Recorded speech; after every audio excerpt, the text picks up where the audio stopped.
Sir आप सब कैसे हैं? आशा करता हूँ अच्छे से होंगे। एंड आज है वेडनेसडे। तो जैसा कि आज वेडनेसडे था, आप लोगों ने अच्छे से ट्रेडिंग किया होगा। और आज आप लोग जानते हैं कि जो वेडनेसडे का जो ट्रेडिंग सेशन होता है वो सबसे ख़तरनाक होता है ऑप्शन बायर के लिए। उसका रीज़न क्या है? ऑप्शन बायर के लिए क्यों ख़तरनाक होता है? क्योंकि वेडनेसडे के दिन सबसे ज़्यादा टाइम डीके का इफेक्ट पड़ता है वेडनेसडे को। और एक्सपायरी के दिन तो चलिए ठीक है, जो होता है तो होता है, एक्सपायरी के दिन होता ही है। लेकिन सबसे ज़्यादा जो टाइम डीके का इफेक्ट पड़ता है वो वेडनेसडे के दिन पड़ता है। और वेडनेसडे में अगर किसी भी न्यू ट्रेडर ने बेचारे ने 100 रुपये का एक ऑप्शन का प्रीमियम मान लीजिए कॉल या पुट बाई कर भी लिया, और अगर मार्केट गलती से अप डाउन ना हो करके ज़्यादा वहीं पर रह गई, तो बेचारा 100 रुपये का प्रीमियम जो है तो 90 रुपये में आ जाता है। अब उसको ये लगने लगता है कि मतलब मार्केट तो कहीं गई नहीं, ऊपर ही जा रही है, मेरे से 10 पॉइंट 20 पॉइंट ऊपर भी चली गई, लेकिन मेरे जो ऑप्शन का प्रीमियम है वो बढ़ा नहीं। तो इसी कंसेप्ट को आज लेकर के मैं आपको एक मतलब बहुत क्लियरिफाई ये करना चाहता हूँ कि आप लोग जो स्टॉप लॉस लगाते हैं, आप ऑप्शन के प्रीमियम में लगाएं या इंडेक्स के चार्ट में लगाएं। देखिए, ये एक बड़ा ही कन्फ्यूजन वाला सवाल है ये। ठीक है, आप अगर नए ट्रेडर हैं, देखिए पुराने ट्रेडरों की तो मैं क्या बात करूं, वो लोग तो ठीक है, उनके पास इतनी कैपेसिटी, उनके पास इतना पैसा है कि वो तो भाई इंडेक्स के चार्ट देख करके ही अपना जो है तो स्टॉप लॉस लगाते हैं। लेकिन अगर हम लोग ऐसा करने लगे, इंडेक्स का चार्ट देख करके हम लोग स्टॉप लॉस लगाने लगे, तो ये मान लीजिए कि हमारी तो भैया नैया डूब जाएगी। उसका रीज़न है कि हमारी नैया क्यों डूब जाएगी। आप जानते हैं टाइम डीके। और ख़ास तौर पर एक चीज़ आपको बता दूं, वेडनेसडे एंड जो ये एक्सपायरी के दिन तो आप गलती से भी इंडेक्स का चार्ट देख करके अपना एसएल सेट मत करिएगा।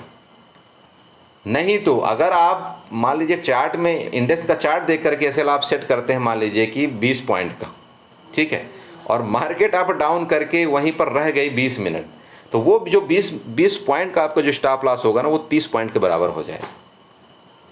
क्यों? क्योंकि टाइम डीके का जो इफेक्ट पड़ता है वो बहुत ज़्यादा पड़ता है। किसके केस में? ऑप्शन के बायर के केस में। वहीं पर अगर एक ऑप्शन सेलर है तो उसका जो स्टॉप लॉस हिट होने की प्रोबेबिलिटी है उसकी सिर्फ 30% है।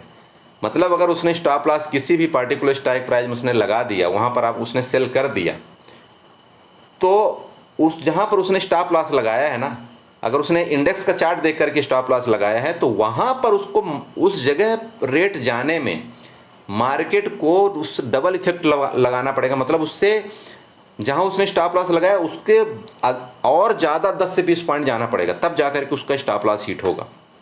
लेकिन बेचारा वहीं पर एक ऑप्शन जो बायर है, अगर उसने मान लीजिए कि किसी भी पार्टिकुलर ऑप्शन में अगर उसने अपना स्टॉप लॉस लगा रखा है 25 रुपये का, और वो इंडेक्स देख रहा है और इंडेक्स के चार्ट में उसने स्टॉप लॉस लगा रखा, तो ये मान लीजिए कि उसका 10 पॉइंट 20 पॉइंट एक्स्ट्रा जाने वाला है। तो अगर आपको ये लगता है कि ठीक है मैं 10-20 पॉइंट और एक्स्ट्रा दे सकता हूँ, तब तो भैया ठीक है, आप इंडेक्स में चार्ट लगाए, इंडेक्स में स्टॉप लॉस लगाइए। और अगर आप नहीं दे सकते हैं 10 से 20 पॉइंट एक्स्ट्रा, तो फिर तो अपना रिस्क रिवार्ड मैनेज करिए। देखिए, रिस्क रिवार्ड मैनेज करने का मेरा मतलब देखिए ये सिंपल है।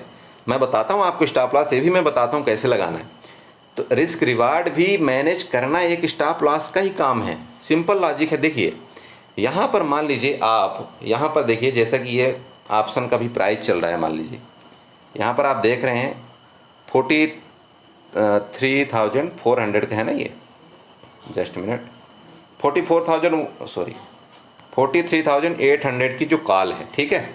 अब इसका रिस्क रिवार्ड आप यहाँ पर अगर देखें, आप बताइए कि कहाँ पर आप कॉल बाई किए होंगे, कहाँ पर आप क्या करते हैं। अगर छोटी सी भी एक कैंडल नीचे आ जाती है, मान लीजिए, देखिए सिंपल एक मैं उदाहरण देता हूँ। मान लीजिए आपको पता चल गया कि मार्केट ऊपर जाने वाली है, ठीक है, आपने क्या किया, इस जगह में कहीं इधर आपने ऑप्शन बाइंग कर लिया, मान लीजिए 300 में बाई कर लिया, ठीक है।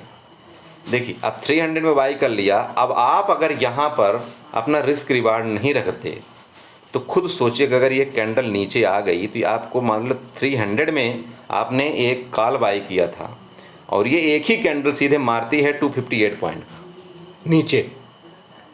कहने का मतलब समझ रहे हैं, आपका 40 पॉइंट एक ही कैंडल ले गई। तो बताइए, अब आप अगर 100 पॉइंट या 50 पॉइंट के एसएल रखने की हिम्मत रखते हैं तो आप इंडेक्स में जाइए, नहीं तो फिर अपना रिस्क रिवार्ड आप मैनेज करिए भाई, सीधे बात है। टारगेट ऑर्डर लगाइए and stop loss order direct put up करिए। अगर आपने किसी भी सौदे को 300 रुपये में ख़रीदा है, आप उसमें 40 रुपये या 50 रुपये का आप स्टॉप लॉस लगा दीजिए और उतने का ही आप टारगेट लगाइए। टारगेट आप डबल कर दीजिए, जो आपकी मर्जी हो। तो रिस्क रिवार्ड इस तरह से करते हैं, या तो आपका एसएल हिट हो या तो आपका टारगेट हिट हो। ठीक है, ये हो गया रिस्क रिवार्ड। क्योंकि आप जानते हैं, सब लोग जानते हैं कि टाइम डीके मतलब बहुत बड़ा दुश्मन है ऑप्शन बायर का। मतलब एक बार मार्केट वहाँ से गिर गई ना, अगर वापस उस डायरेक्शन में वहाँ तक जाने के लिए, क्या बोलूँ, मतलब वहाँ तक अगर वापस गई भी मार्केट ना, तब भी बेचारा ऑप्शन बायर के हाथ में उतना ऑप्शन की प्राइस नहीं आ पाती है और 5 रुपये गिर ही जाता है। तो फिर सोचिए कि आपको कैसे ट्रेड करना है। स्टॉप लॉस आपको इसलिए बोलता हूँ, रिस्क रिवार्ड आपको खुद रखना पड़ेगा कि अगर आपने 60 रुपये का प्रीमियम ख़रीदा है तो आपको उसमें कितना रिस्क रखना है। अगर आपने 200 का प्रीमियम ख़रीदा है, आपको उसमें कितना रिस्क रखना है। अगर आपने 300 की कोई प्रीमियम बाई किया है तो उसमें कितना रिस्क रखना है। ठीक है, तो ये आपको ऑप्शन की प्रीमियम के बाइज आपको मतलब कैलकुलेशन करना पड़ेगा। क्योंकि देखिए, या तो फिर आप ऑप्शन का चार्ट ओपन करिए, सिंपल ऑप्शन का आप चार्ट ओपन कर लीजिए। जैसे कोई भी स्ट्राइक प्राइस आपको बाई करना है, मान लीजिए आपने 43,800 की आपने कॉल बाई किया। अब आपको जहाँ पर भी आपको बुलिशनेस नज़र आ जाए, मान लीजिए आपको यहाँ पर लगता है यहाँ पर मैं बुलिश हूँ, ठीक है, अब आप 300 में कोई कॉल बाई करते हैं तो आप अब यहाँ पर देखिए, इसका अगर यहाँ एसएल आता है ना इस जगह, तो या तो आप यहाँ पर एसएल आप देने को तैयार हो तो आप यहाँ पर सीधे कैलकुलेशन कर लीजिए इस कैंडल का कि 240 में एसएल दे दूँगा। तो जब तक यहाँ नहीं आता तो बैठिए। कहने का मतलब, अगर आप ऑप्शन ट्रेड कर रहे हैं तो फिर आपको ऑप्शन चार्ट खोलना पड़ेगा। जो प्राइस आप सिलेक्शन करते हैं, किसी भी प्राइस का ले लीजिए, अगर आप मान लीजिए कि 44,000 की पुट बाई करते तो 44,000 की पुट का आप वो ऑप्शन चैन मतलब ऑप्शन का आप चार्ट ओपन करते। अगर मान लीजिए यहाँ पर मैं 44,100 की पुट मान लीजिए बाई करता हूँ, तो मुझे यहाँ पर 44,100 की पुट का ऑप्शन चार्ट ओपन करना पड़ेगा। तो इस तरह से फिर मुझे क्या होगा कि मैं यहाँ पर एक अपना स्टॉप लॉस फिक्स करूँगा। मान लीजिए यहाँ पर मैं कोई पुट बाई करता हूँ, इस जगह मुझे ऐसा लगता है कि इस जगह से यहाँ पर नीचे जाएगा, यहाँ पर मैं कोई पुट बाई करता हूँ 211 में। ठीक है, तो अगर मैं 211 में यहाँ पर पुट बाई करता हूँ या जो भी एसएल करता हूँ, सॉरी ये गलत हो गया, ये यहाँ पर मैं बताता हूँ आपको। हाँ, ये अगर मान लीजिए इस जगह जैसे कंसोलिडेट किया, बहुत देर तक मार्केट यहाँ पर कंसोलिडेट किया, आपको पता है कि यहाँ पर अगर मार्केट जैसे इसके ऊपर जाएगा तो एक बार बढ़ेगा। आपने क्या किया, कोई प्रीमियम आपने डायरेक्ट क्या किया, आपने 160 का, आपने जैसे आपको ब्रेकआउट दिखा, आपने 160 में बाई कर लिया। तो अगर आप 160 में बाई करते हैं तो फिर आपका सीधे बात है कि ऑप्शन का ही डायरेक्ट यहाँ पर आप एसएल लगा दीजिए कि आपको 111 का आपका एसएल होना चाहिए। हालांकि टाइम का प्रभाव इसमें भी पड़ेगा, टाइम डीके का, लेकिन ये है कि आप डायरेक्ट ऑप्शन का चार्ट देख करके आपका एसएल यहाँ पर हो जाता है। तो इस तरह से आप ऑप्शन का एसएल लगा सकते हैं। ठीक है, लेकिन पहली बात फिर भी मैं यही बोलता हूँ, देखिए ऑप्शन में अगर आप ट्रेड करते हैं तो रिस्क रिवार्ड के मुताबिक आप अपना एसएल रखिए, और अगर तब भी नहीं रख पाते हैं तो आपका ये इसमें आपको एसएल रखना पड़ेगा। अब आता है दूसरा केस। दूसरा केस ये आता है कि जैसे इंडेक्स है, अब इंडेक्स के आपको चार्ट में आपको अगर एसएल रखना है, जैसे कि मैं भी हमेशा यही बताता हूँ अपने ग्रुप में कि इंडेक्स के चार्ट में आपको इस जगह एसएल रखना है। मान लीजिए मुझे ऐसा लग रहा है कि इस जगह से अगर मान लीजिए मार्केट ने यहाँ से ब्रेकआउट करेगा तो एक अच्छी गिरावट आएगी लगभग 100-200 पॉइंट की। ठीक है, तो अब मुझे एसएल कहाँ पर रखना पड़ेगा, तो मुझे सिंपल बात है कि अगर इसका एक ब्रेकआउट करता है तो हम लोग क्या करते हैं, जनरली यहाँ पर हम लोग एसएल दे देते हैं, ऐसे ही करते हैं ना। इस तरह से अगर मान लीजिए एक हम 60 पोजीशन अगर बना रहे हैं, ठीक है, अगर हम यहाँ पर 60 पोजीशन बनाते हैं तो हम लोग क्या करते हैं, इधर हम सीधे रखते हैं और इस तरह से हम लोग एसएल दे देते हैं। बोलो ठीक है, सॉरी, हाँ, इस तरह से हम लोग एसएल दे देते हैं कि ठीक है 1:1 का ये आपका रिस्क रिवार्ड हो गया। सिंपल बात है, ये आपका जो है 1:1 का रिस्क रिवार्ड हो गया। मतलब आपका एसएल इतना हो गया और ये कितना हो गया। यहाँ पर आप जाएंगे तो आप निकल जाएंगे। देखिए, निकलने का मतलब आप अब ऑप्शन के प्रीमियम आप ये मत ढूंढने लगना कि नहीं मैंने 100 रुपये का एसएल दिया तो मुझे जो है तो 100 रुपये का ही प्रॉफिट चाहिए। ना भैया, अगर आप वो कोशिश करेंगे तो 1:1 नहीं ले पाएंगे। उसका रीज़न क्या है बताता हूँ। आप जानते हैं कि वहाँ से नीचे जो मार्केट आई है ना, फिर यहाँ पर कंसोलिडेट जो किया है, तो उसका जो ऑप्शन की जो प्रीमियम है लगभग 4-5 रुपये घट चुकी होगी टाइम डीके की वजह से। तो उसको आप कैलकुलेशन कर लीजिए। अगर आपने चार्ट वाइज आपने टारगेट लगाया तो फिर चार्ट अगर वहाँ पर आ चुका है तो आप फिर प्रीमियम मत देखिएगा कि नहीं मैंने 20 रुपये का स्टॉप लॉस लगाया था और यहाँ पर मेरे को सिर्फ 15 रुपये का ही प्रॉफिट हो रहा था। भाई आप चार्ट के मुताबिक अगर देख रहे हैं और चार्ट अगर वहाँ पर आपको बोल दिया कि अब यहाँ से एग्जिट हो जाओ तो आपको फिर एग्जिट होना पड़ेगा, फिर आपको प्रीमियम नहीं देखना है। समझ रहे हैं आप मेरी बात? तो अगर आपने चार्ट वाइज आपने स्टॉप लॉस फिक्स किया है तो फिर चार्ट वाइज देखिए। चार्ट अगर वहाँ पर बोल दिया कि मैं 43,900 में आ चुका हूँ तो फिर आप वहाँ से एग्जिट करिए, आपका चाहे प्रीमियम 10 रुपये ही बढ़ा हो, उससे मतलब नहीं है। ठीक है, तो ये होता है चार्ट का प्रीमियम के मतलब चार्ट वाइज आपको एसएल। जिस सेम एसएल की बात हो गई, अगर आपके चार्ट यहाँ पर बोल दिया आपका 44,150 में मैं वहाँ पर पहुँच गया हूँ तो फिर आप ये नहीं देखना है आपको कि नहीं भाई मेरा तो प्रीमियम जो है तभी बढ़ करके 40 हो गया तो मैं क्या करूँ, ये तो मेरे को ज़्यादा लॉस हो रहा है। नहीं, अगर आपको चार्ट बोलता है तो फिर आपको चार्ट के मुताबिक ही सब कुछ करना पड़ेगा। इसलिए आपको इसमें कोई कंफ्यूज नहीं होना है कि नहीं मैं चार्ट के मुताबिक एसएल रखूं या मैं ऑप्शन के मुताबिक। बहुत से लोग क्या करते हैं, खरीद को ऑप्शन लेंगे, ठीक है, खरीद ऑप्शन लेंगे, फिर ऑप्शन में फिर क्या करते हैं वो फिर इंडेक्स का मतलब स्टॉप लॉस ढूंढने लगते हैं। नहीं भैया, थोड़ा सा इस चीज़ को ध्यान रखिए। अगर आपने ऑप्शन कोई चीज़ खरीदा है, अगर आप ज़्यादा एसएल नहीं दे सकते हैं तो प्लीज़ आप ऑप्शन में जा कर के एसएल ढूंढिए। ऑप्शन का चार्ट ओपन करिए, उसमें जाके एसएल आप ढूंढ लीजिए कि यहाँ पर जाएगा तो मैं इसमें एग्जिट हो जाऊँ। क्योंकि कई बार आप जानते हैं कि मार्केट जो है तो वहीं पर कंसोलिडेट करता है और कंसोलिडेट करते करते मतलब टाइम डीके ऐसा हो जाता है कि आपकी जो 100 रुपये वाली प्रीमियम है ना वो 20 रुपये कम हो चुकी होती।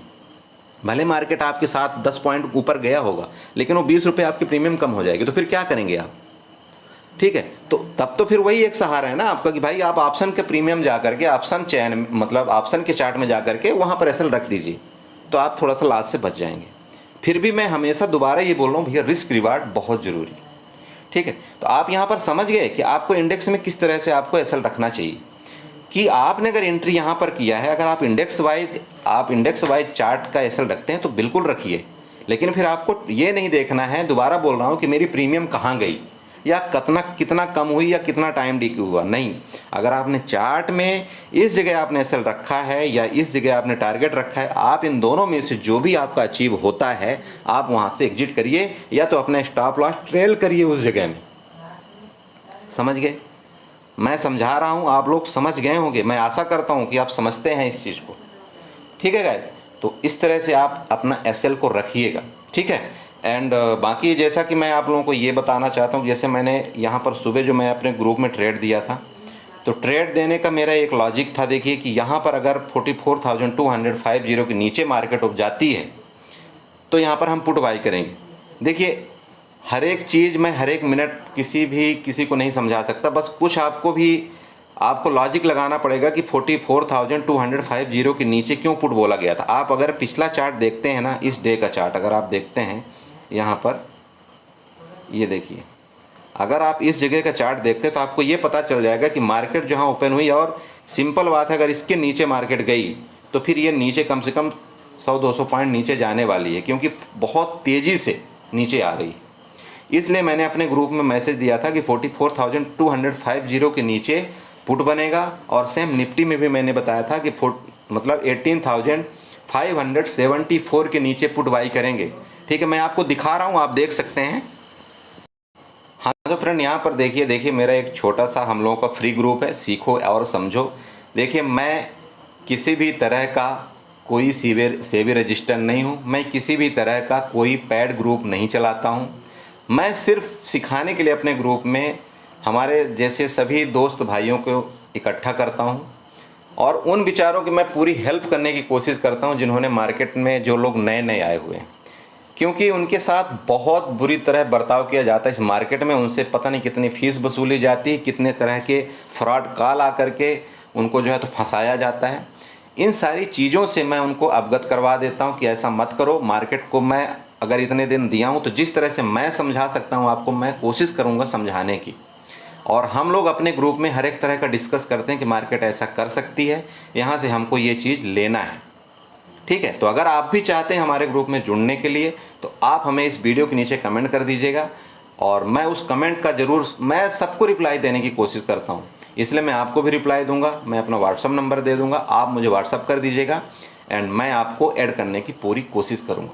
ठीक है, लेकिन प्लीज़ मैं दोबारा बोलता हूँ कि इस ग्रुप में कोई ये मत समझना कि नहीं मैं कोई कॉल पुट देता हूँ, कोई कुछ देता हूँ, ठीक है। जस्ट एक ये लर्निंग पर्पज़ के लिए है, लेकिन लर्निंग के साथ साथ हमारे ग्रुप के लोग प्रॉफिट भी अच्छा करते हैं।